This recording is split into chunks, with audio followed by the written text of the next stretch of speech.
Hindi malirip ang kanyang mga pamamaraan, hindi ba? Kahanga-hanga ang Panginoon.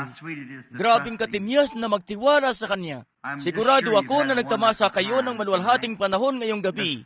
At sa pagbukas mismo ng pinto dyan kani-kanina, at narinig ko si kapatid na babaeng Gertie na inaawit ang lumang awitin na yon. Keep holding on. Just one more hour. Talagang bumabalik yung mga alaala tungkol sa aking munting iglesia.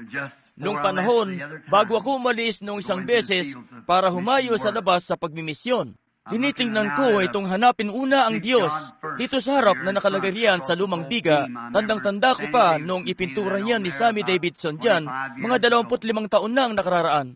Na doon naman sa kabila nun, ay ang nakalagay, saan mo gugugulin ang walang hanggan? Bulayin mo. At dito naman ay ang babae sa balon. At si Daniel sa kulungan ng mga leon. Oh, grabe.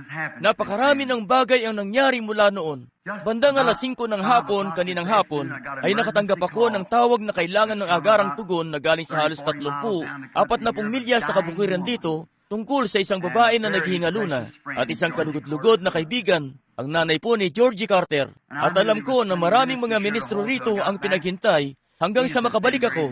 Masama talaga ang lagay ni Edith din. At habang naroon kami, ang Panginoong Diyos ay kumilos sa eksena. At si kapatid na babaeng Carter ay malayong-malayo na sa kamatayan. Kaya lubos tayong nagpapasalamat dahil dyan. At ngayon, papalapit na ang oras para sa gawain ng pagkukuminyon. Sa palagay ko, mga alas 12 nila isasagawa ito. Ano po bang oras ang itinalaga nyo na ibigay ito?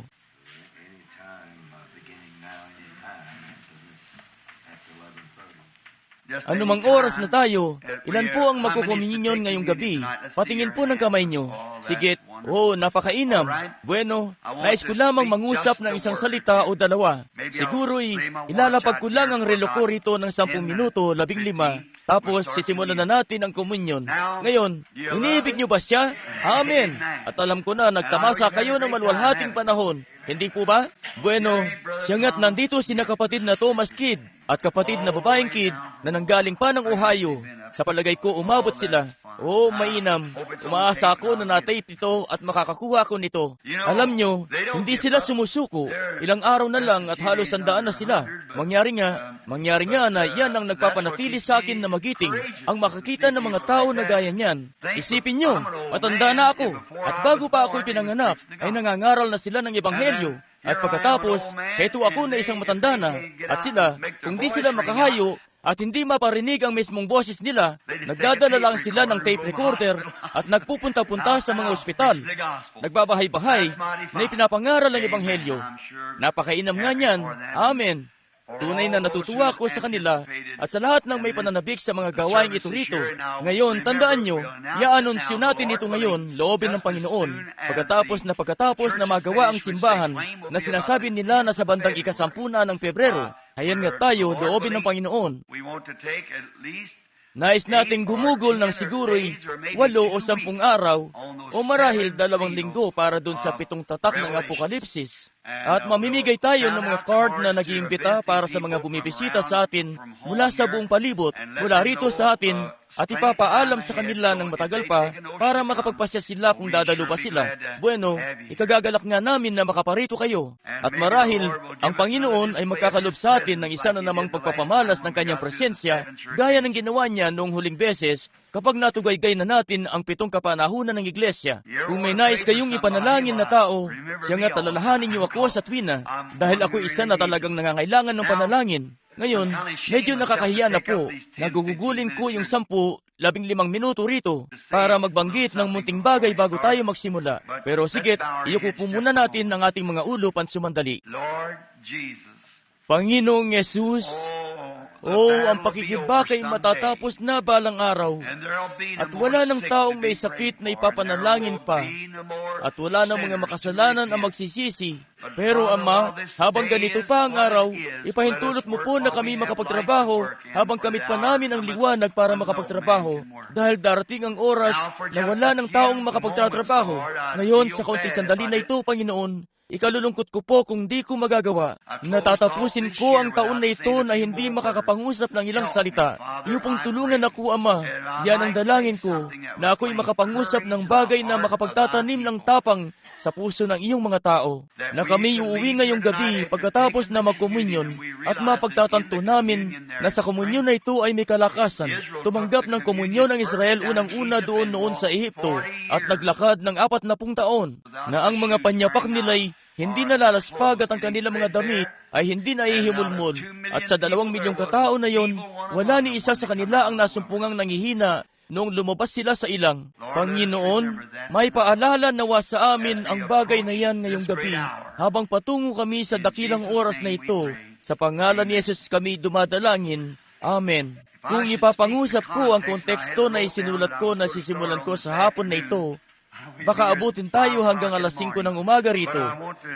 Pero nais ko lamang bumasa na isang salita mula sa mga taga-Epeso, ika-6 na kabanata, ika-12 talata, at kaunti sandali lamang ngayon, para magkaroon tayo ng katapangan. Sapagkat ang ating pakikibaka ay hindi laban sa laman at dugo, kundi laban sa mga pamunuan, laban sa mga kapangyarihan, laban sa mga namamahala, kadilimang ito sa sanglibutan, laban sa mga ukol sa espiritu ng kasamaan, sa mga dakong kaitaasan. Espiritu ng kasamaan sa mga dakong kaitaasan. At nais kong humango mula sa munting 10 o 15 minuto na yan ng konteksto o teksto pala, kaya't nais kong pamagatan ito na ang pakikipagtunggali. Ang isang pakikipagtunggali ay isang pagsubok ng lakas. At tayo, kung saan mayroon tayong pagsubok ng lakas, noong araw, meron tayong, yung mga Indian ay naglalagay noong araw ng apoy. At naglalagay sila ng ganitong karaming kalalakihan sa isang dulo na ito ng lubid at ganong karami naman sa kabilang dulo na ito. At yung hilaang lubid na pakipagtunggali gamit ang lakas, kanilang hihilain yung tinatalong pangkat sa may apoy. At ngayon, alam natin na marami pang ibang bagay at mapagbabasihan natin ito ng kaunting minuto, itong tungkol sa pakikipagtunggali. Pero nais kong mangusap sa mga minuto na ito ng madalian tungkol sa pinakamatinding pakikipagtunggali na mayroon. Ngayon nga'y sa pagitan ng Iglesia at ni Satanas. Ang grabing lakas na yun ni Satanas. At nais din nating ipangusap ang dakilang lakas ng Diyos sa kanyang Iglesia. Ngayon, ang matinding pakikipagtunggaling ito'y nangyayari na ng maraming mga taon. Nagsimula yun sa langit at si Satanas ay sinipa papunta sa lupa at pagkatapos ay naging kaaway siya ng bayan ng Diyos. At mula noon, ginagamit niya ang buong lakas niya at buong estratehiya niya para sikaping hilahin ng mga tao ng Diyos sa may apoy o patungo sa kanyang mga apoy. At alam natin kung sino ang may higit na kapangyarihan, ang Diyos nga. At ang Diyos, noong pagkalooban niya ang kanyang mga hirang ng pinakamainam na bagay na maibibigay niya para labanan si Satanas, ay ang kanyang salita nga.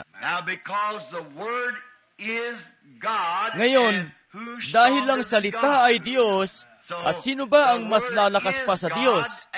Kaya ang salita'y ang Diyos, at ang salita'y naging kalakasan natin. Ang Diyos na nasa iglesia, ang naging lakas nito para hilain si Satanas patungo sa kanyang sariling mga apoy na kanyang ginawa, at ang paghilay tuloy-tuloy.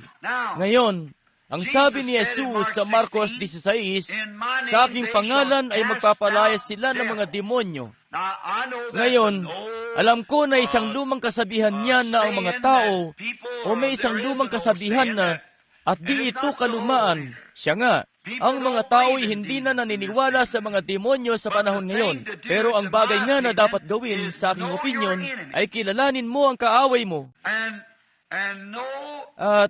At kilalanin mo ang kaaway mo.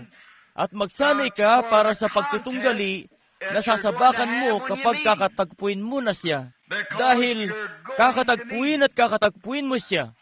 At dapat kilala mo siya. Alam mo kung saan siya malakas at magsanay ka para sa pakikipagtunggali na yan kapag siya'y kakaharapin mo na. Dahil isang bagay nga ang tiyak, kakatagpuin mo siya at kaya ikaw ay magsasanay para sa pakikipagtunggali na yon. Ngayon, ang pagsasanay para sa pakikipagtunggali, parang pagiging isang boksingero. Ang kalaban na kakaharapin niya roon sa pakikipagtunggali para kalabanin. Hayan nga na ang isang tunay na magaling na lumalaban ay kadalasang inaalam at pinag-aaralan ng kanyang katunggali. Pinag-aaralan niya ang mga gawin nito. Inaalam ang mga posisyon kung saan ito maatake. Kung ito ba'y humihilig paharap, patalikod ba, kanang kamay ba ang pinanlalaban o kaliwang kamay. Pinag-aaralan niya ang lahat ng ito. At pagkatapos, kung isa siyang mahusay na matalinong lumalaban, kumukuha siya ng isang ka-sparring na lumalaban ng katulad sa paglaban ng kanyang katunggali para malaman niya ang lahat ng kanyang mga gagawin kapag siya ipupwesto na sa posisyon na yon. At sa palagay ko, ay isang napakainam na bagay yan para sa isang Kristiyano na gawin. Tama. At ngayon, kung nais niyong simulan ang pagsasanay, simulan niyo sa Juan 3:16, ang ginintuang tuntunin. Magsimula kayo sa ganoon, at yun ang magpapanatili sa inyo sa pagkakatayo. At pagkatapos, ay magsanay kayo para naman doon sa mga pang-knockout na mga suntok. Dahil gagamitin nyo ang mga yun.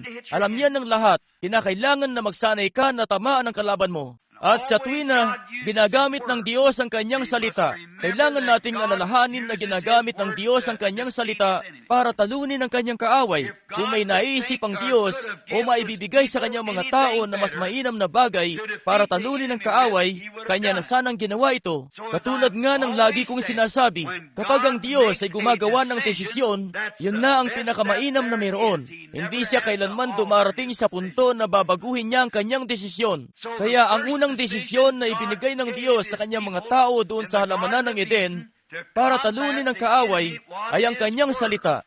Sila'y naliligirang matibay ng kanyang salita. At ngayon, aaralin ng kaaway ang estratehiya natin gamit ang salita. At ngayon, pinag-aralan nyo ng maigi ni Satanas ng ganong kaganap hanggang sa heto na nga't sumapit kay Eva. Kamit niya ang pinakamainam na estratehiya na magagamit niya laban sa babae at yun ay ang magrason sa salita. Ngayon, hindi mo nga nais na magrason sa salita ng Diyos. Kailangan nyo lamang itong sampalatayanan. Huwag nyong tangkain na ipaliwanag ito. Huwag nyong piliting intindihin ito. Ngayon, hindi nyo talaga mauunawaan ang Diyos. Mangyari nga na ang Diyos ay salita. At ito nga'y dapat na sampalatayanan lamang. At yan ang kalakasan natin. Ang tanggapin lamang ang salita. At alam ng sino man na ang isang binhi sa tamang uri ng lupa ay magbubunga ng sariling uri nito. At ating tinatanggap lamang ang salita. At ngayon, si Eva nga'y akmang pipigilan ng pagrarason noong ang kaaway o noong sipiin niya ang salita sa kaaway na ito na ang sabi kasi ng Diyos, huwag kayong kakain rito dahil sa araw na kumain kayo rito, sa araw na yon ay mamamatay kami. At hindi naman kumontra si Satanas sa kanya. Ang sabi niya, tunay na tama naman yan. Pero ang sabi nito, kita mo, kailangan mo ng kung anong uri ng bagong liwanag, bagay na medyo kaiba sa kung ano ang sinabi ng Diyos. At kung gagawin mo ito, ikaw ay magiging mas matalino ng kaunti. Ang mga mata mo'y mabubuksan. Pero ang sabi niya, bueno, ang sabi kasi ng Diyos, mamamatay kami. Sabi nito, oh, tunay. Kita nyo? Ayan nga, sa kakaunti lang na yun, tunay na hindi kayo mamamatay. Pero sinabi ng Diyos na kayo nga'y mamamatay. At yun na yun. At yun ang nagpasimula ng matinding hilaang lubid na yun. At hinila ang buong sangkatauhan patungo sa kamatayan. Dahil nakinig si Eva sa isang pagrarason laban sa salita ng Diyos. Ngayon, nakakadismaya na ginawa niya yun. Pero nangyari na yun. Pero ngayon, tayo naliligirang matibay pa rin. At ang nakaligid na yan ay pinagtibay kay Kristo Jesus. Alam natin yan. Binigyan tayo ng Diyos ng pinakamainam na depensa. Iyon ay magtiwala lamang sa kanyang salita. Alam nyo, haya't marami sa panahon ngayon ang nagsasabi na wala raw dyablo. Ang paniniwala nila'y isang kaisipan lang daw yun. Ganoon ang pinaniniwalaan nila. At may mga tao na naniniwala na ang Espiritu Santo ay mainam na kaisipan lang at ang diablo ay masamang kaisipan naman. Pero kung papansinin nyo, kapag ipinapangusap ng Biblia ang Espiritu Santo, ang sabi niya, kapag siya, ang Espiritu Santo ay dumating at ang siya ay isang panghalip panao. Kita nyo? Kaya siya ay isang persona at ang diablo ay isang persona at ang mga demonyo ay mga persona rin. Oo, sila'y mga demonyo. At sila'y iba-iba mismo. Pero iniisip ng mga tao na makalumang kaisipan yan. May isang tao na nakikipagtalo sa akin dito mga ilang linggo pa lang ang nakararaan. Ang sabi niya, alam mo ba yung ginagawa mo? Ibinubunsod mo lang ang kaisipan ng tao na iba ang isipin kapag sinasabi mo sa kanila ang bagay na yan. Pagbabago lang yan ang kaisipan. Nakatagpo ko ang sharing bagay na yan sa India isang beses. Nung ang mga banal na kalalakihan na yun doon sa dako na pinagdahusan namin, nang sa palagay ko'y pinakamalaking bilang ng mga dumalo na napang-usapan ko kailanman, na mga madlang nakatayo, na mga kalahating milyon na tao. At nahagip ko yon sa pamamagitan ng espiritual na pagkilala. At nasaksihan nila kung paanong tinatawag ng Espiritu Santo ang mga tao. At tinatawag sila doon mismo sa madla, ang nagsasabi ng iba't ibang bagay at hinahagip ang kanilang kaisipan. Yung mga radya at banal na kalalakihan, ang sabi nila, binabasa lang niya ang isip nila. Pagkalipas ng ilang sandali, mga 5 o 6 ang dumaan sa pila para sa pananalangin. At may lalaking bulag na dumaan. At ganap siyang bulag. At ang kanyang matay kasing puti mismo ng kamiseta ko. Haya't sabi ko, ngayon, heto ang isang lalaking bulag. Kahit sino man ay nakikita na siya'y bulag. Tapos sabi ko, kung kaya ko lang siyang tulungan ay gagawin ko. Pero ang tanging magagawa ko ay sa pamamagitan ng isang kaloob na marahil makapagsabi ng isang bagay na ginawa ng taong ito. At yan ang makapagbibigay kaisipan na kung nalalaman ng Diyos ang bagay na ginawa ng lalaking ito, tunay nga na nalalaman niya kung anong gagawin ng lalaking ito. Kaya ang sabi ko, ngayon, sa pagkakakita ko sa kanya, sabi ko, ngayon, isa siyang sumasamba sa araw. Bulag na siya ng 20 taon na. At noong sabihin niyo ng interpreter, tama mismo. Sabi ko, isa siyang lalaking kasal. Siya, ang kanyang asawang babae ay may kaliitan at may 2 siyang anak na lalaki. Ang isa'y mga nasa 7 taon na. Yung isa na may 9 na taon. Tama nga mismo. Binanggit ang mga pangalan nila kung ano yon. Tapos, mula sa mga nakikinig, doon sa dako na kinatatayuan ng mga tao, biglang dumating ang pagaspas na yon. Mental lang yan. Isang bagay lang yan na katulad ng sikikong pagbabasa ng isip ng mga tao. Pagkatapos sa isip-isip ko, Panginoon, kung iyo lamang akong tutulungan, kailangan ko po ang tulong mo, Panginoon. Pinipilit ng mga taong ito na uriin yun na telepatiya. At hindi naman. At batid mo po ito, Panginoon. Mangyari nga na ibinigay ko sa kanila ang kasulatan na sinabi ni Jesus na siya hindi gagawa ng anumang bagay maliban na ipakita sa kanya ng Ama. At pagkatapos sa pagbaling ko para tingnan ng lalaki uli, nakita ko siya sa ibabaw lang noon sa isang pangitain na may inam ng mga mata gaya ng meron ako. Sa isip-isip ko, ngayon na ang oras. Sabi ko, ang lalaking ito isang sumasamba sa araw, ngayon at kanyang ikinabulag na ito. Tapos sabi ko, ngayon, nariyan ang mga paring Mohammedan, at nariyan ang mga pari ng Sikh, ng Jain, at ng iba't ibang klase ng relihiyon, Buddha. Ngayon, ang lalaking ito'y nagnanais na matanggap ang kanyang paningin. Ngayon, marahil masasabi nyo na kanyang sinasamba ang nilalang sa halip na ang may lalang. Ganon din ang naisip ko. Siya nga, pero heto tayo na nakaupo ngayong gabi. Sabi ko, at kami, ngayong araw ay tinanggap ako sa templo ng mga Jain kung saan 17 iba't ibang relihiyon. Ang naroon para kapanayamin ako, at ang bawat isa sa kanila'y laban kay Kristo. Bawat isa mismo. Tapos sabi ko, ngayon, at marami sa inyo ng mga kalalakihan ay naroon noon. Ngayon, umalis si Kristo, tapos ang lalaking ito inais niyang maitama. At tunay na ang Diyos ng mga nilalang na siyang lumikha ng mundo ay ang tanging isa na siyang makapagbibigay sa lalaking ito ng kanyang paningin. Nararapat lamang. Tapos sabi ko, ngayon, kung sino man sa inyo, ang Mohammedan dito ang pinaka-nangungunang relihiyon. Kung mamarapatin lang ng paring Mohammedan na pumarito at ibigay sa lalaki ito ang kanyang paningin, kung ganoon, ay tatalima ako sa Mohammedan. O kung paring Buddha ang paparito para ibigay sa lalaki ang kanyang paningin.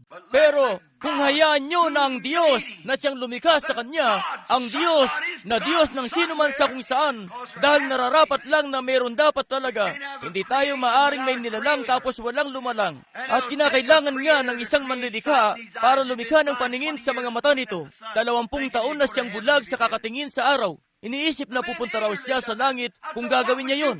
May kamangmangang ginawa yun ng lalaki. Sabi ko, anong gagawin nyo ng mga paring Buddha? Babaguhin nyo lang ang paraan ng kanyang pag-iisip. Sasabihin nyo na mali siya, na sinasamba raw nila ang mga patay nilang ninuno. Tapos sabi ko, ngayon, iniisip nyo na ganun siya. Sinasabi nyo na mali siya. Pero ano ang gagawin nyo? Babaguhin nyo lang ang paraan ng kanyang pag-iisip. Tapos sabi ko, ano ang gagawin ng Mohammedan? Babaguhin lang ang paraan ng kanyang pag-iisip. Ang mga Sikh, ang mga Jain, at iba pa. Binabago lang ang paraan ng kanilang pag-iisip. Sabi ko, meron din kami niyan sa Estados Unidos. Gusto ng Methodist na gawing mga Methodist ang lahat ng mga Baptist. At ang mga Pentecostal ay gusto nilang kunin ang lahat ng mga Methodist at gawin silang mga Pentecostal. Binabago lang ang kaisipan. Pero hindi yan ang ipinapangusap natin. Ang ipinapangusap natin tungkol sa Diyos, ang manlilikha. Tapos sabi ko, tunay ang manlilikha ay mangungusap. At ngayon, hindi ko naman sasabihin yon kung wala yung pangitain na yon sa ano't anumang paraan. Ngayon sabi ko, ngayon, kung ang isa na yaon, hayaan na siya ngay talagang Diyos, darating at bibigyan ng lalaking ito ng kanyang paningin. Tapos sabi ko, ngayon hinahamon ko ang sinumang pari o reyja o banal na tao o kung alin man siya na pumarito at ibigay sa lalaking ito ang kanyang paningin. At ako'y susunod sa inyong filosofiya. Magkakaroon kayo ng isang naakay. At yon ang pinakatahimik na grupo ng mga tao na narinig ko. Kita nyo? Walang nagtangka. Tapos sabi ko, ano't natahimik kayo? Sabi ko, ang dahilan na hindi kayo lumapit ay dahil hindi nyo yun magawa. At maging ako'y di ko magagawa. Pero ang Diyos ng langit na siyang nagbangon sa kanyang anak na si Jesus Kristo, na tayo lingkod niya, ay nagpakita sa akin ngayon lang ng isang pangitain na ang lalaking ito'y tatanggap ng kanyang paningin. Kita nyo? Sabi ko, ngayon, kung hindi yun mangyari, kung ganoon, maaari niyong ipag-utos na palayasin ako ng India. Pero kung mangyari, bawat isa sa inyo ay utang niyo ang buhay niyo kay Jesus Kristo. Nais kong tanungin kayo, ilan sa inyo rito ang magbibigay ng inyong buhay kay Kristo kung ang bulag na lalaking ito ay matatanggap niya ang kanyang paningin? Nakita niyo na ang mga pari niyo? Walang lumapit dito. Bakit di sila lumapit? Kung sinasabi nila sa inyo na ang relihiyon nila'y ganoon kalakit kadakila, bakit walang sinuman ang lalapit at magsasabi ng isang bagay? Wala ngang lumapit. Sabi ko, kung ganoon, kayo na mga tao rito, kung nakikita nyo ang bulag na lalaking ito na nakatayo rito, at may umakyat na doktor para suriin ang kanyang mga mata, itinangon niya ang kanyang ulo, sabi niya, bulag nga siya. At kaya sabi ko, tunay, bulag ang lalaki. Pero sabi ko, kung ipagkakaloob sa kanya ng Diyos ang kanyang paningin, ilan sa inyo maglilingkod kay Jesus Kristo? At sa abot ng kaya kong tanawin, ayan ang malawak na kampay ng itim na mga kamay. Bumaling ako sa lalaki at nagsabi, Panginoong Yesus, maalaman nga na ikaw ang Diyos. Napadantay ang lalaki ng kanyang kamay sa aking leeg at naroong nakaupo ang alkalde ng Bombay. Napadantay rin siya ng kamay sa leeg, haya't nakakakita na ang lalaki ng kasing-inam ng sino paman. What is it? It's actually a power. Ano yun? God Yun, is God. yung nga'y aktual na kapangyarihan. And Ang Satan Diyos is ay Diyos, Satan. at si Satanas ay Satanas.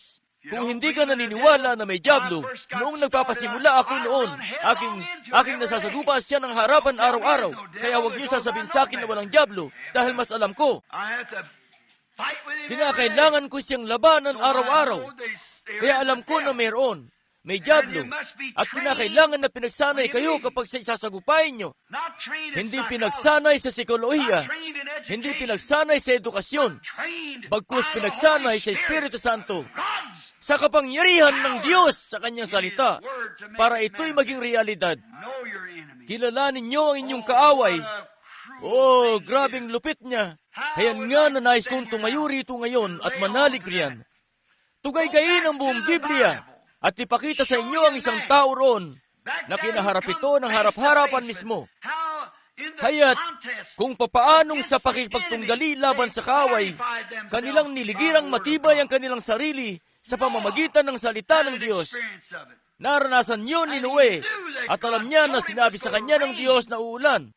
At ang pagtutunggaling yun ay sa pagitan ng siyensya at ng salita ng Diyos. Sinasabi ng siyensya, hindi ito maaring mangyari. Ang sabi ng Diyos, mangyayari ito. Amen. That same thing exists today. It will happen. Umiira lang siya ring bagay na yan ngayon. Mangyayari ito. Nangyayari nga. Talagang may mga Diablo.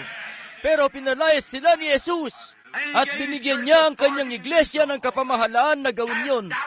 magpalayas ng mga dyablo sa kanyang pangalan.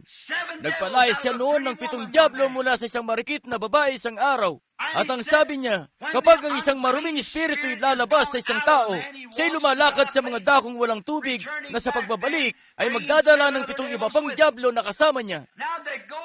Ngayon, ipinapakita niya na kung ang isang lalaki nilinis mula sa kanya ang mga dyablo, may bagay sa kanya na lumayas.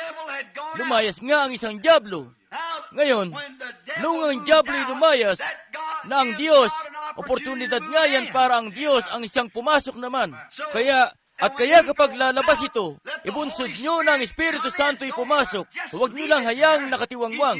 Kung ang ginawa nyo lang ay magsisi sa inyong mga kasalanan, taaris na. Kung ganon, ay mas lalala pa kayo kaysa nung una. Kaya naman, siguraduhin nyo na ang dako na yan na dating tinirhan ni Satanas at pinanahanan, ay mapuno yan ng Espiritu Santo ng Diyos. At pagkatapos, kayo'y magkakamit ng kalakasan ng salita ng Diyos sa loob nyo, na nahahayag at magpapalayas ng mga dyablo. Tuloy-tuloy ang pakikipagtunggali. Ang mga ilaw sa gabi nagniningning. Ang Espiritu Santo ng Diyos ay naroon. At ngayon ay halos 3 minuto na lang bago sumapit ang oras na ang mga sipol ay hihipan na at maghahating gabi na. Kaya naman sa pag-alis natin mula sa gusaling ito, para pumunta sa sarili-sarili nating mga uuwian at mga tahanan, at kakaharapin ang labas, at kakaharapin ang sanlibutan, mangyari nga na huwag tayong lumabas na parang katulad pa rin kung ano tayo noon. Humayo tayo sa kapangyarihan ng kanyang pagkabuhay na maguli. Humayo tayo sa pangalan ni Yesus Kristo na may bandera na itinataas at may kalakip na pananampalataya sa kanyang salita para hawakan ng tabak na may 2 talim, na may kalasag at suot ang buong baluti ng Diyos para kaharapin ang kaaway dahil siya'y lumalakas ng lumalakas at nagiging mas makapangyarihan pa araw-araw. Gaya ng kaaway na dumarating na parang isang baha. Ang Espiritu ng Diyos ay magtataas ng bandera laban sa Kanya. Kapag sumapit na tayo sa dulo ng mga bagay na ito na at ang mga hiwaga ng Diyos ay makumpleto na sa atin, ang hanap-hanap natin mas maigting pang lakas, isang lakas para sa pag-agaw, para kaharapin ang isang mas maigting na puwersa na aagaw sa iglesia at dadalhin ito tungo sa kalwalhatian. Kinakailangan na kamit natin ito. Ating harapin ang 63 na may kalakip na hamon na mistula mismong tayo mga lingkod ng buhay na Diyos. At katulad ni Sadrak, Mesach at Abednego ng lumang panahon, hindi tayo yuyuko sa mga dyablo na sanlibutan ito. At aarin muli ang bagay na ito na ipinapangusap natin. Ano pa tuusad tayo sa pakikibaka? Ramdam ko ngayong gabi, habang pinakikinggan natin ang mga pagsipol nun, katulad ng ginawa ni David nung kakilakilabot na mainit na gabi na yon, noong mahiga siya sa ilalim ng mga panumpong ng Morales, at ang kaaway ay palusot na. Grabing oras yun na naranasan ni David. Grabing oras ngayon sa kanyang pagkakahiga roon. Hindi niya alam kung paano kikilos, hindi niya alam kung ano ang dadakuan, dahil alam niya na nahihigitan siya sa bilang. Pero bigla na lang, nakarinig siya ng ugong ng isang hangin na dumadaan sa ibabaw ng mga palumpong. Alam niya na pinuntahan siya ng Diyos at siya'y nakipaglaban. Ganoon ang pakiramdam ko ngayong gabi. Pagkatapos ng mensahe kagabi, ako'y narito sa pinakamadilim na oras na nakaharap ko sa aking buhay. Ang pakiramdam ko'y parang si Isaiah sa templo matapos na makita niya ang mga anghel na yon. Ako'y isang lalaki na marurumi ang labi at tumatahan kasama ang mga tao na marurumi ang labi. Pero pakinggan nyo, ako'y kakaharapin ko ito mismo sa ano't anumang paraan. At ang tanging bagay noon ay hinihintay kong marinig ang mga pagaspas noon sa mga panumpon ng Morales para humayot harapin ang kaaway nasaan man siya. Ang Diyos nga'y tulungan tayo para gawin ito. At ngayon, sa palagay ko'y 1 minuto na lang bago mag-alas 12.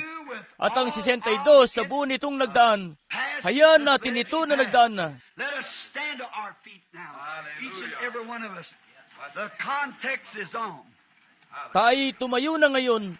Sigit ang bawat isa sa atin. Tuloy-tuloy ang pakikipagtunggali. Bawat isa sa inyo. Ang sabi ni Pablo, limutin ang mga bagay na nasa nakaraan.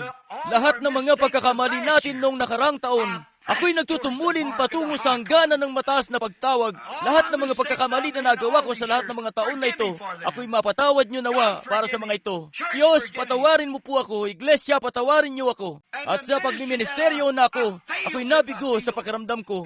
Diyos, iyo pong patawarin ako dahil dito. Iglesia, patawarin niyo ako sa mga pagkakamali ko. At ako'y magtutumulin tungo sa hangganan ng dakilang pagtawag kay Kristo Jesus. Ano man ang dala ng hinaharap, hindi ko alam. Pero alam ko kung sino ang may hawak ng 1963. Atin nang itaas ang ating mga kamay sa Diyos ngayon at tayo manalangin sa ating sariling paraan at ipagtapat natin ang ating mga nagawa at hilingin natin sa Diyos na tulungan tayo sa parating na taon na ito. Heavenly Father, as we stand here as Makalangit na Ama, sa aming pagkakatayo rito, habang maraming kaisipan ang napapawi sa aming mga puso at mga pagkakamali ng nakarang taon, at habang kami papalapit sa pagyaw ng 62 at sa pagsibol ng 63, oh God, may we O Diyos, nawa kami pumaytaas ng isang hakbang paakyat ng hagdan hanggang sa makita namin si Jesus at ang kanyang programa. Nawa ang bawat isa rito, Panginoon, sa panalangin habang papayaw ang lumang taon at ang bagong pagsibol ng bagong taon ay paparating. Naway ang kasalanan ng lumang pagkatao at ang di pananampalatayang mamatay na sa aming puso at ang bagong kapanganakan ay pumasok kasama ang 1963 na gaya ng isang mahagibis na hanging malakas nang sa gayon ay punuin ang aming mga pagkatao at gawin kaming mga bagong nilalang kay Kristo. Iyong gawin kami ng mga naangkop na mga lingkod, iyong patawarin ang aming nakaraan, iyong pagpalain ang aming hinaharap, iyong patnubayan kami, O Panginoong Diyos, ng iyong makapangyarihang kamay, Jehova. Iyo pong pagpalain ng mga ministro rito. Iyo pong pagpalain lahat ng mga miyembro, lahat ng mga bisita. Ikaw po'y sumama sa amin, Panginoon. Kami iyong mga lingkod at ipinibigay namin ang aming mga sarili ng buong buo sa iyo para sa 1963. Nang sa gayon, ang kapangyarihan ng iyong Espiritu ay magkaroon ng higit na mga kadakilan sa aming buhay at sa aming pagkatao. Iyo pong tulungan kami, Diyos. Patawarin kami at tulungan kami. Yan po ang dalangin namin.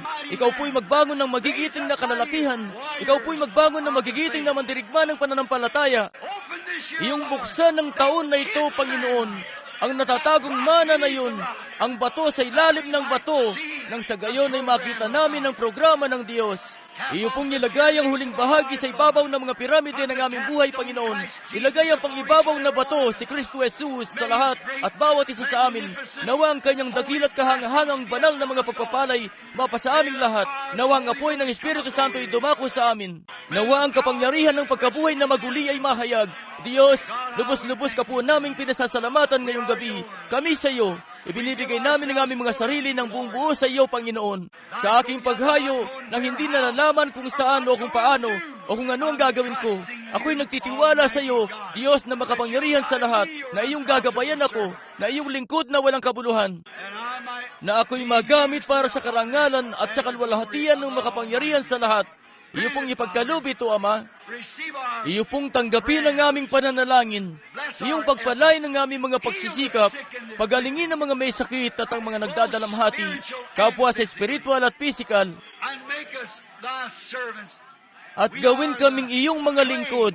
Kami ang putik, ikaw ang magpapalayok. Iyong ihulma kami bawat isa sa iyong sariling paraan. Nang sa gayon ay umangkop kami sa paglalakit kay Kristo Jesus bilang bahagi ng kanyang katawan.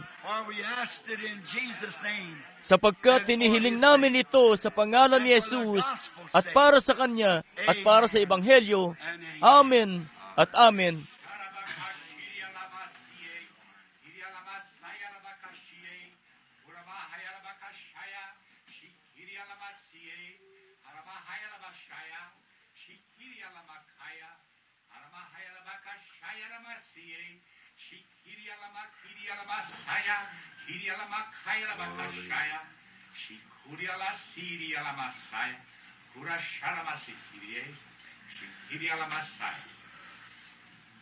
My people, I would say unto thee that I am the one and only God, and beside me there is none other. I am the Lord of creation. I am the Word that became manifested unto thee. I am the Word that comes before thee even this night by the power of the Holy Ghost. Did I not say that I would come in like manner?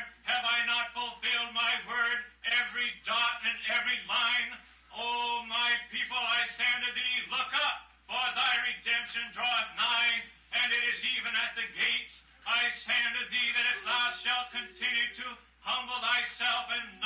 unto thine own understanding, but follow me, that thou shalt truly be found in favor in my sight. I say unto thee that thou hast seen my glory before thee, and thou shalt continue to see my glory, if thou shalt remain in the truth as thou hast heard it. I say unto thee that many strange things may happen in the days to come. May thy word be established in thy hearts. May it be written in thy life, that thou shalt not turn to the right nor to the left, but keep thine eyes single unto me, for I am a jealous God, and the days are coming to an end, when all truth shall be revealed unto thee, and thou shalt stand alone, and yet thou shalt yet be together. And I say unto thee that none shall go away, none shall be left desolate, none shall be left without a guide, none shall be left without truth, none shall be left without comfort, none shall be left without their God, for I am thy God, and I am in thy midst. I see my people, I have heard their afflictions, I hear their cries unto me, and I shall deliver thee, even as I delivered my people of old out of Egypt. I shall deliver thee, even as I have come in the fullness of my presence, even as I have come in great power and in revelation. I shall be with thee. Stand fast and move not. Thus saith the Lord. Thank you, Father. Salamat sa iyo, Diyos Ama. We thank you Pinasasalamatan for ka this namin new para year rito sa exhortation. paghimok na pangangaral na nagpapadala sa amin na may pag-asa. At may kaaliwan na malaman na sa pamamagitan ng pangungusap ng mga salitang ito sa mga taong ito na hindi nalalaman na ang mensahe totoo. At sa amin sinasabi mo na tumindig kami rito. Gagawin po namin ang lahat ng nalalaman namin kung paano, Panginoon, para tumindig sa iyo at sa iyong salita. Iyo pong tanggapin kami sa pangalan niya na nagturo sa aming lahat na kami dapat na manalangin na paganito. Our Father, Ama namin na nasa langit ka, hallowed sambahin be thy nawa ang name. pangalan mo. Dumating nawa ang kaharian mo. Gawin nawa ang iyong kalooban sa lupa kung papaano sa langit. Ibigay mo sa amin ngayon ang aming kakanin sa araw-araw. At ipatawad mo sa amin ang aming mga pagsalangsang, gaya naman namin na nagpatawad sa mga sumasalangsang laban sa amin. At huwag mo kaming ihatid sa tukso, kundi iligtas mo kami sa masama. Sapagkat sa iyo ang kaharian, at ang kapangyarihan, at ang kalwalhatian, magpakailanman. Amen. Pagpalain kayo ng Panginoon at ingatan kayo. Pero sa inyo na kailangan nang umuwi sa inyong mga tahanan, ngayon lumampas na ng 5 minuto, haya't 5 minuto na sa 63. Ngayon naway pagpalain kayo ng Diyos, at kayo na nais manatili para sa komunyon, malugod po sa amin na kayo manatili. Ikinagagalak namin na narito kayo kasama namin. Hindi po ito pribadong komunyon. Ito'y para sa bawat mananampalataya na nasa pakikisama kay Kristo. Malugod kayong tinatanggap na manatili at makibahagi sa komunyon kasama namin. At ang dahilan kung bakit ginagawa namin ito, ay dahil ito ang simulaing bagay. Tayo nagpapasimula ng isang paglalakbay. At ang Israel, bago sila magsimula noon sa kanilang paglalakbay, sila'y kumatay ng kordero at kumain ng mapapait na halaman at sinimula ng kanilang paglalakbay. At sa isip-isip ko, angkop na angkop ito ngayong gabi. Ang kordero'y pinaslang na. Ito'y inihanda, ang piging at hating gabi na noon. Sa ganong oras sila kumain, alam nyo, sa hating gabi. Kaya tayo po'y sa inyo na nagnanais na manatili kasama namin at maganda para sa paglalakbay na parating na nasa unahan, ikagagalak namin na makasama kayo. Pagpalain kayo ng Diyos. At sa inyo na kailangan nang umalis ngayon, maaari na po kayong umuwi sa inyong mga tahanan. At ang Diyos ay sumainyo hanggang sa makita ko kayong muli. Amen. The rest of you may be seated, and then we'll start the communion. The sister will.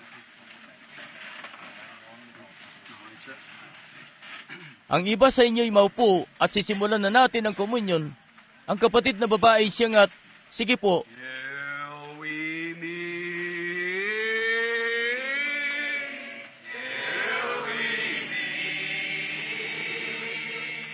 Till we meet at Jesus' feet. Till we meet. Till we meet. God be with you till we meet again. Awitin po nating muli habang naghihintay tayo, alam nyo, para sa mga lalabas. Maaari lamang tumaimtim. At ito po na isa itong napakataimtim na bagay. Ako po'y magbabasa mula sa kasulatan dito sa ilang sandali na napakainam. At ngayon, awitin po natin itong uli.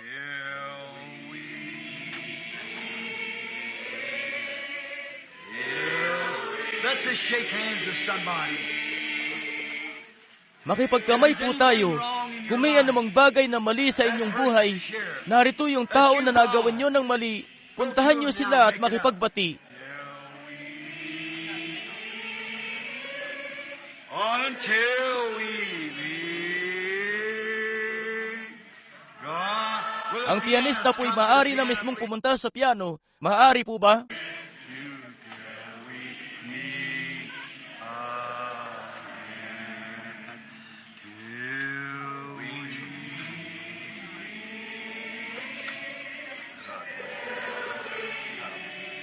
Itinatagubilin ko na ang lahat ng mga ito sa iyong mga kamay, kapatid na Neville.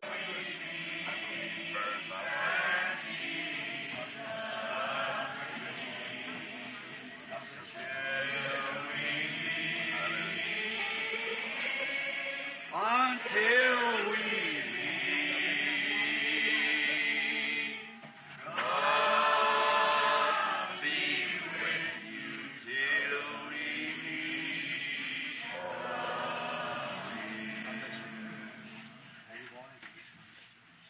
Hallelujah. Pagpalain ka ng Diyos, kapatid. He careth for you. He careth for you. Through sunshine or shadows, He careth for you. Let's sing Awitin it natin again. ito uli. He careth for you. He careth for you. Through sunshine or shadow, He careth for you. That beautiful. Hindi ba't ang ganda? Sige't awitin po nating uli habang tayo tumataimtim. Ipikit nyo lang ang inyong mga mata. He careth for you. Through sunshine or shadow, He careth for you. Heavenly Makalangit Father, na Ama, kami nagagalak ng lubos na nasumpungan naming tunay yan, na sa pinakamadidilim na oras o sa arawan man, ay hindi siya kailanman nang iiwan ni nagpapabayaman. Kami galak na galak para diyan na nakamit namin, ng aming pagtitiwala'y itinayo sa wala ng iba't sa dugo ni Jesus, kalaki pang katwiran. Nagtitiwala kami, Panginoon, hindi sa kasikatan ng mundong ito. Nagtitiwala kami, kaya't di namin tinatangka na magtiwala sa sinumang pinakamainam na tao. Bagkus ay sumandig ng buong buo sa pangalan ni Jesus. Ganun na lamang ang pasasalamat namin sa iyo, Ama. now we are just about to participate. Ngayon po'y makikibahagi kami sa isa sa ilang natural na mga artikulo na iniwan mo po sa amin. One of them was Ang isa rito'y ang pagpapabautismo, ang isa'y ang pagkukominyon, at ang kasunod ay ang paghuhugasan ng paa. we just O entered Diyos, in solemn, kami tumutulog mismo ng may pagpipitagan knowing that this na lamb, nalalaman na ang kordero na ito ay ang kordero ng Paskwa. Ang malaking paglalakbay sa ilang ay nasa harapan noon ng mga anak. Ang dugo'y kinakailangan munang mailagay sa itaas ng pintuan bago kainin ang kordero ng Paskwa. Diyos, iyo pong siyasatin ang aming mga puso ngayon. Kung naroon ba ang dugo, Panginoon, kung wala, idinadalangin namin na iyong ilagay ito ngayon mismo habang inaalis ang aming mga pagkakasala at tinatakpan ng mga ito. At nang ang mga ito'y maihiwalay mula sa amin, Panginoon, ang mga kasalanan ng mundong ito, nang sa gayon kami maging banal at karapat-dapat sa aming Ama ngayon, habang lumalapit kami para kunin ang katawan at ang nabubong dugo ng aming kordero, ang anak ng Diyos, ang aming tagapagligtas. Iyo pong siyasatin ng aming mga puso habang nagbabasa kami, Ama, at pagkatapos ay gawin kaming sariling iyo, sapagkat tinihiling namin ito sa pangalan ng Kordero, si Jesus Kristo. Amen. In the book of Corinthians, Sa aklat ng mga taga-Korinto, sa 11 kabanata, nais kong bumasa ng ilang mga talata. Simula sa 23 talata, ay babasahin ko ito. Si Pablo ito na nangungusap sa iglesia ng Korinto.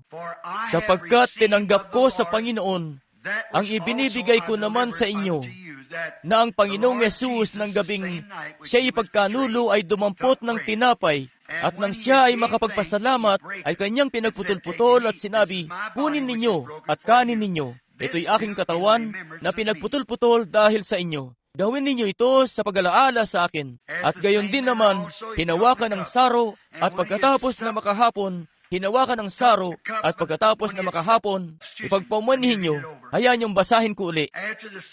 At gayon din naman, kanya rin hinawakan ng saro, at pagkatapos na makahapon na sinasabi, ang sarong ito'y siyang bagong tipan sa aking dugo.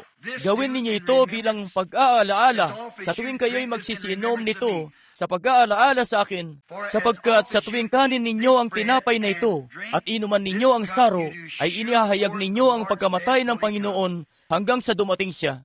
Kaya't ang sino mang kumain ng tinapay o uminom sa saro ng Panginoon na di nararapat ay magkakasala sa katawan at sa dugo ng Panginoon. Datapwat siya sa atin ng tao ang kanyang sarili at saka kumain ng tinapay at uminom sa saro. Sapagkat ang kumakain na tumiinom na di karapat-dapat ay kumakain na tumiinom ng hatol sa kanyang sarili, kung hindi niya kinikilala ang katawan ng Panginoon. Dahil dito'y marami sa inyo ang masasakitin at mga mahihina sa kalagitnaan ninyo. Hindi kakaunti ang nangatutulog. Datapwat, kung atin ngang kilalanin ang ating sarili, ay hindi tayo hahatulan. Datapwat, kung tayo hinahatulan, ay pinarurusahan tayo ng Panginoon upang huwag tayong mahatulang kasama ng sanlibutan. Dahil dito, mga kapatid ko, kung kayo'y magagsasalo-salo sa pagkain, ay magaghintayan kayo sa isa't isa. Kung ang sino man ay magutom, kumain siya sa bahay, upang ang inyong pagsasalo-salo ay huwag maging sa paghatol. At ang iba ay aking ayusin, pagparian ko. Habang binubulay ko ito, na pinakataimtim na sandali, nasusulat din na noong ginaganap ang komunyon na ito at ang paghuhugasan ng paa, na di muna natin gagawin ngayong gabi dahil walang tubig. Naputol kasi ang tubig sa lahat ng dako, at wala nga tayong sapat na pasilidad para sa palikuran ngayong gabi. Dahil kailangan pa nilang kabitan ito ng pinakamainam nilang magagawa para tayo makapagdaos ng gawain ngayong gabi. Pero gagawin natin kung paano ang ginawa nila noon na sabi, sa palagay ko si Lucas ang nagsabi noon na sila'y nagsiawit ng isang awit at humayo. Pero alam nyo ba kung anong nire-representa nito? Alam nyo ba na sa pasimula, noong ang atas na ito ay unang ibinigay sa Israel, doon sa Ehipto, sila'y nasa kanilang lakbayin na patungo sa lupang pangako. At yan ang siyang pakiramdam natin ngayong gabi, na tayo nasa lakbayin natin patungo sa lupang pangako, at ang paglalakbay ay nasa harapan natin. At meron silang tanda, na kapag dumating ang anghel ng kamatayan, kinakailangan na may dugo sa may pinto, o kung hindi, ang pinakapanganay na anak na lalaki o ang pinakapanganay na anak sa tahanan ay mamamatay. Ang ibig sabihin nun, at ang tunay na kahulugan nun, ay dapat munang ipahid ang dugo. Napansin niyo ba kung paano ang pagkakalahad doon ni Pablo rito? Kung may kakain ng di karapat-dapat, ay kumakain na tumiinom siya ng hatol sa kanyang sarili, na di niya kinikilala ang katawan ng Panginoon. Na ang ibig sabihin ay ganoon ding bagay, ang kamatayan na yon, espiritual na kamatayan. Nasasapit yon sa isang tao na kakain ng hapunan ng Panginoon na hindi siya karapat-dapat. Yun nga'y paglalayaw sa labas na umiinom at patuloy sa kung ano-ano ang ginagawa at namumuhay na gaya sa sanlibutan at dadako roon sa hapag ng Panginoon. Hindi natin dapat gawin yon. Ngayon, linisin natin ang ating mga puso at linisin ang ating mga kamay mula sa at ang ating mga isipan mula sa masamang pag-iisip nang sa gayon makadulog tayo sa hapag ng Panginoon ng may pagpipitagan at banal. Yamang nalalaman natin na ating idinudugtong ang ating sarili sa ating hain na si Kristo Jesus na siyang ating tanging kaligtasan. At ngayon sa gabing ito, ang pamamaraan natin ng paggawa nito ay may matanda sa iglesia na patatayuin rito, si kapatid na Sabel, at sa palagay ko, si kapatid na Sabel ngayong gabi. Sige, tatawag ka mula sa entablado unang-una, para ang mga taong ito'y makalapit mula sa entablado at bubuo ng unang pila mo rito. Sige, maaari nyo nang gawin. Now, Brother Zabel will direct you in a few moments as soon as we make the blessing upon the communion. Ngayon, ididirekta kayo ni kapatid na Sabel maya-maya kapag tapos na ang pananalangin natin ng pagpapala sa komunyon. This kosher bread, Ang tinapay na kosher na ito'y ginawa ng mga Kristiyano. Ito'y tinapay na walang lebadura. At kung mapapansin nyo rito, kapag ilalagay nyo ito sa inyong bibig, ito'y baku-bako para mapait. it's wrinkled, Ito'y kulukulubot at pinilas-pilas, luray-luray na ang ibig sabihin ay ang hinapak na luray-luray na katawan ng ating Panginoong Yesus. oh, when I even think of it, Oh, kapag naiisip ko yun, ang puso ko'y para bang ihinto ng sandali. Kapag naiisip ko na siya'y niluray at binugbog at hinampas, ang walang salang anak ng Diyos, alam niyo ba kung bakit niya yun ginawa? because I was guilty, Dahil ako nga'y nagkasala, at siya'y nagpaging ako na isang makasalanan, na ako sa pamamagitan ng kanyang pag-aalay ay maging katulad niya, isang anak ng Diyos. Grabing pag-aalay. Iyuko na po natin ang ating mga ulo. most holy God, Pinakabanal na Diyos, that I hold in this habang little- hawak-hawak ko ang munting tinggang plato na ito ngayong gabi. this bread, Ang tinapay na ito na sumasagisag sa nahapak, niluray, nabugbog, hinampas na katawan ng aming Panginoon, kung saan ang propeta'y napasigaw. Siya'y sinugatan dahil sa ating mga pagsalangsang, nabugbog dahil sa ating kasamaan. Ang parusa ukol sa ating kapayapaan ay iniatang sa Kanya, at sa mga latay niya, tayo'y pinagaling. O, amin ngang inaalala yan ng lubos, Panginoon, habang inilalakip ko ang aking sarili sa hain na yan ngayong gabi, at ang mga narito rin na mga dumalo, Panginoon, sa hain na yon. Naway maalaala namin ang aming Panginoon, ang kanyang kamatayan at ang paglalatigo sa Kanya, at lahat na Kanyang pinagdaanan para sa amin, habang tinatanggap namin ang tinapay na ito sa aming mga bibig. Diyos, kami mga taong di karapat-dapat, hindi kami karapat-dapat para sa isang banal na bagay na gaya nito. Kaya iyo pong ibunsod ang iyong kabanalan, Panginoon, ang iyong presensya at ang iyong dugo, na linisin ang aming mga puso. At habang tinatanggap namin ito, naway mailayon namin sa aming mga isipan na tuloy-tuloy na paglingkuran siya araw at gabi sa lahat ng mga araw ng aming buhay. now sanctify this bread for its intended use. We ask in Jesus' name. Ngayon, iyo pong pakabanalin at linisin ang tinapay na ito para sa inilayong gamit nito. Hinihiling po namin ito sa pangalan ni Jesus. Amen. And I hold this in my At hawak-hawak ko po ito sa aking mga kamay. Sa 33 halos 33 taon ng paglilingkod na ipinaglingkod ko sa aking Panginoon, at nahihiya ko sa sarili ko. Pero iniisip ko, anong gagawin ko kapag may literal na 2 patak ako ng kanyang dugo na hawak-hawak sa aking kamay ngayong gabi? Anong gagawin ko roon? Pero alam nyo, ang nasa mga kamay ko ngayong gabi sa kanyang paningin ay mas higit. Ito'y ang binili ng kanyang dugo, ang kanyang iglesia. Kaya sa pagkakahawak ko rito at ang katas ng mga ubas na ito, ay binubulay ko yun. Ang sabi niya, hindi na ako iinom nitong bunga ng ubas hanggang sa araw na yaon na inumin ko ito ng panibago sa kaharian ng aking Ama. Pagkatapos, pansinin niyo, kapag matapos na ang pakikibaka sa kasalanan, ang unang bagay na gagawin natin kapag sumapit na tayo roon sa kabilang ibayo ay tumanggap ng komunyon, ang hapunan ng Panginoon. Let us bow our heads now while we bless this wine. At atin ngang iyuko ang ating mga ulo ngayon habang nananalangin tayo ng pagpapala sa alak na ito. Makalangit naming Ama, kapag naiisip ko, habang hawak ko ang alak na ito rito na sumasagisag sa dugo ni Jesus, How that kung papaanong sa pamamagitan ng umaagos na dugoy, ang aking mga kasalanan ay wala na. Ang mga iyon ay winaksina sa dagat ng pagkalimot at hindi na aalalahanin pa. At sa pamamagitan ng dugong ito, isang naghihingalong binatilyo noon ang nakaratay sa isang ospital at iyong iniligtas ako. O Diyos, ganun na lamang ang pasasalamat ko sa iyo, Panginoon. At pagkatapos ay iyong ibigay sa akin ang atas sa pamamagitan ng Espiritu Santo, nagabayan ang mga tao patungo sa Kalbaryo at ipakita sa kanila ang daan patungo sa tahanan. Salamat sa iyo, Ama, at ngayon ay pakabanalin at linisin mo ang alak na ito para sa nilayong gamit nito. At nawa ang bawat tao na makikibahagi sa sakramentong ito ngayong gabi ay makatanggap ng espiritual at pisikal na lakas para sa paglalakbay na nasa harapan lamang. Sapagkat inihiling namin ito sa pangalan ni Jesus. Amen.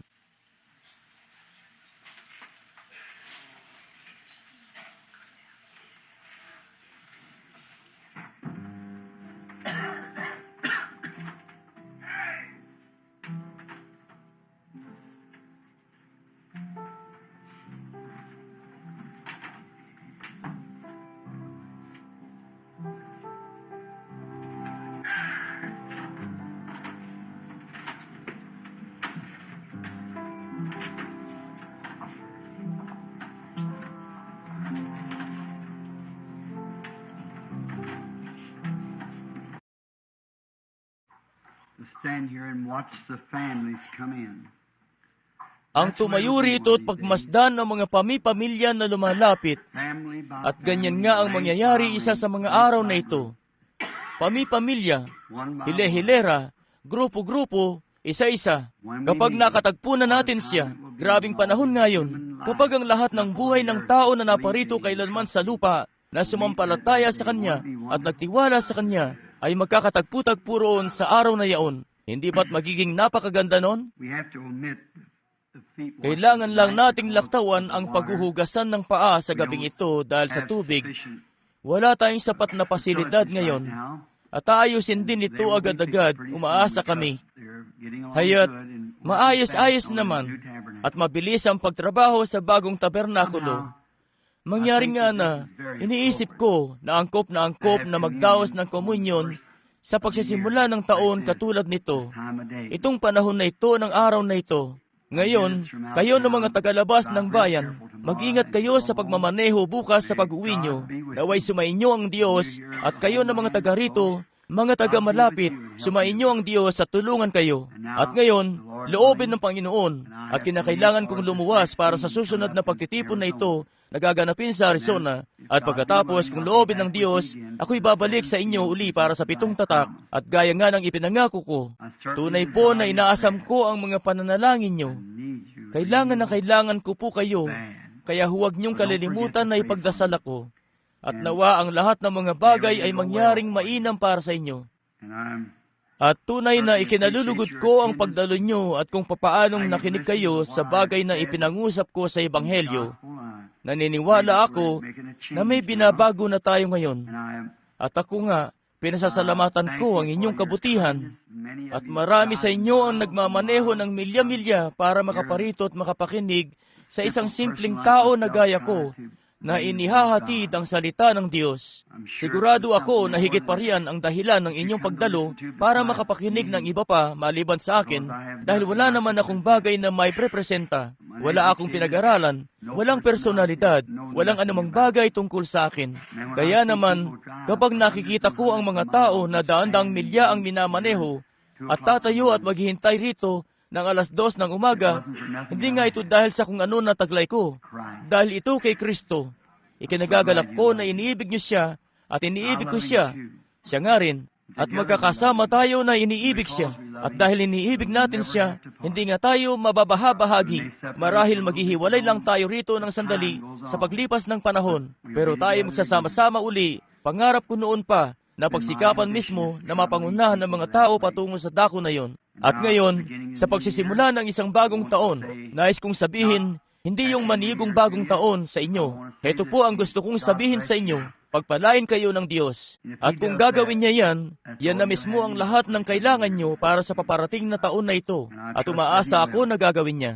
At ako, sa pamamagitan ng kanyang biyaya, sisikapin po nating sumubok sa susunod na taon na ito, na kanyang pagbibigyan ako, pagbibigyan kayo, na sa pamamagitan ng kanyang biyaya, ay umaasa ako na magiging isang mas mainam na pastor sa kasunod na taon. Kaysa sa ako ngayong lumipas na taon, umaasa ako na maging mas mainam na lingkod kay Kristo. Sisikapin kong maigi na mamuhay ng mas malapit, mas totoo, para ihatid ang mensahe sa paraan mismo na ipinagkaloob niya sa akin. Kaya't ihahatid ko ito sa inyo sa pinakamainam na magagawa ko, na wala akong ipagkakait na nais niyang ibigay ko sa inyo. Gagawin ko ang lahat ng nalalaman ko kung paano, at alam ko na ganun din ang nararamdaman nyo.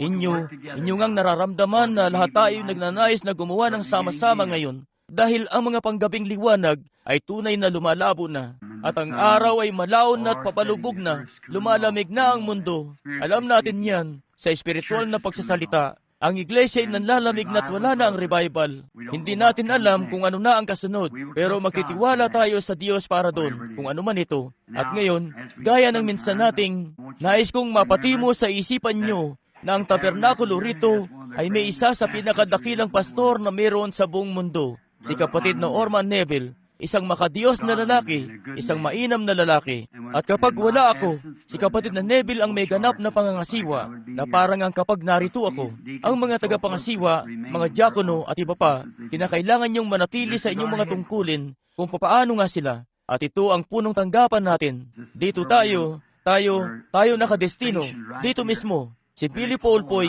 hindi ko makakasama roon. Doon lang sa pagtitipon na yon, siya'y babalik din dito. Ang trabaho't lahat ay tuloy-tuloy lang dito. Ang pagpunta ko sa dako roon, hindi yan nangangahulugan na iniiwan ko kayo.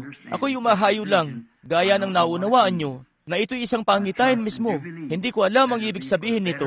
Umaasa ako at tunay na naniniwala na ito'y para sa ikabubuti ng buong kaiglesiyahan. At alam ko na ito'y para sa ikabubuti para sa ating lahat kung susunod tayo sa mga pangunguna ng Panginoon. Yan mismo ang buong nalalaman natin na dapat gawin. Hindi po ito madali para sa akin. Naaalala ko noon bago ko kailangang umalis mula sa iglesia rito noon. Naaalala yan ng ilan sa mga matatagal na rito kung papaanong hindi ko nga kayang gawin yon. Mahal ko ang mga tao. Noong munting binatilyo pa ako'y walang nagmamahal sa akin. Walang may malasakit sa akin noong batang paslit ako at ako, noong malaman ko na may nagmamahal pala sa akin, sa isip ko, nais kong mamatay para sa kanila. At ngayon, dahil may nagmamahal sa iyo, may nagmamalasakit sa iyo, umaakyat ako noon sa isang poste at yung kalawit ko'y dumulas mula sa pagkakakabit sa lumang poste na sedro at yung buhol ay napakataas. At natamaan ko yon nung eskwela ko't umikot-ikot, nahulog ng 15 talampakan at bumuhol sa braso ko. May isang ginang na napasigaw at parang tinapik-tapik ang kanyang sarili ng paganoon. Nalugod ako noon paman sa ginang na yon. Nagmalasakit siya. Isa nga siya na talagang nagmamalasakit. At lagi ko nang iniisip, sino man na nagmamalasakit sa akin, minamahal ko siya. At dito, kamakailan lang, ay nasa bayan ako na binubulay ko yung mga panahon na nagdaan at kung ano ang mga bagay na ginawa ng Diyos para sa akin. At tunay na ikinalulugod ko at pinasasalamatan ko ang inyong pag-ibig at pakikisama. At hindi ko kailanman tatangkain na pangunahan kayo sa mali. Sa tuwin na ngay, sa tamang daan mismo, sa pinakamainam na nalalaman ko. At matatandaan nyo, hindi ako kailanman nangusap ng anumang bagay tungkol sa akin. Laging si Jesus Kristo, kita nyo?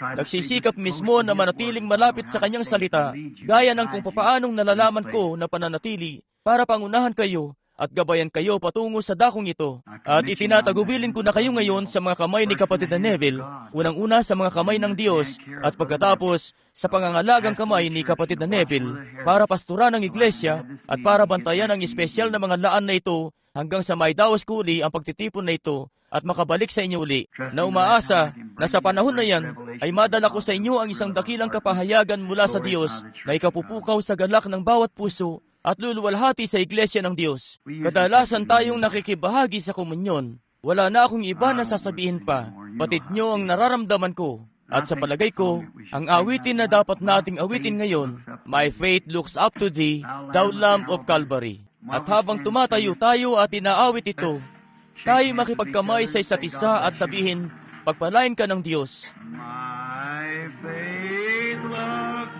up to thee. Pagpalain ka ng Diyos, kapatid kong lalaki.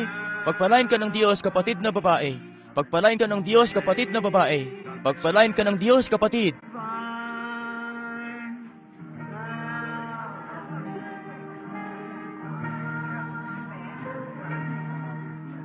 Take all my guilt away, and let me from this day be holy.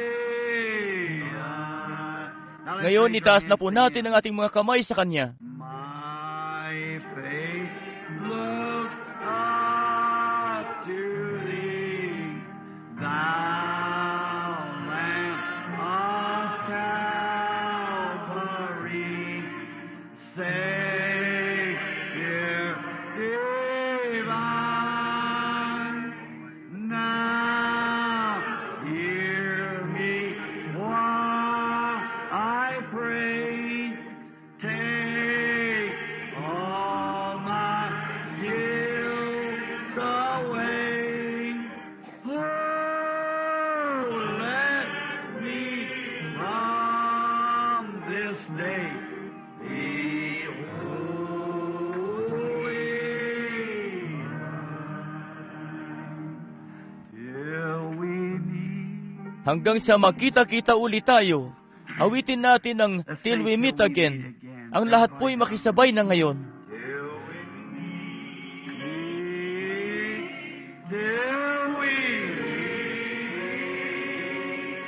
till we meet at Jesus' feet. Till we meet,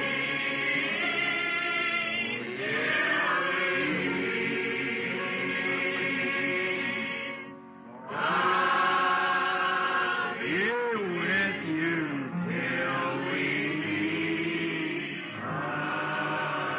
again. Till we meet,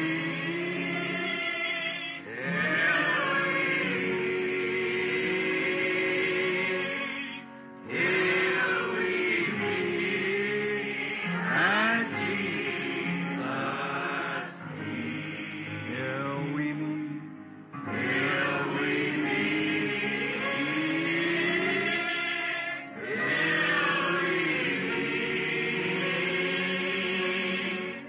God be with you till we meet again. Let's bow. Iyuko na po natin ang ating mga ulo ngayon. Kapatid na Neville, sige, ikaw na ang magtapos ng gawain sa pananalangin. Pagpalain ka ng Diyos.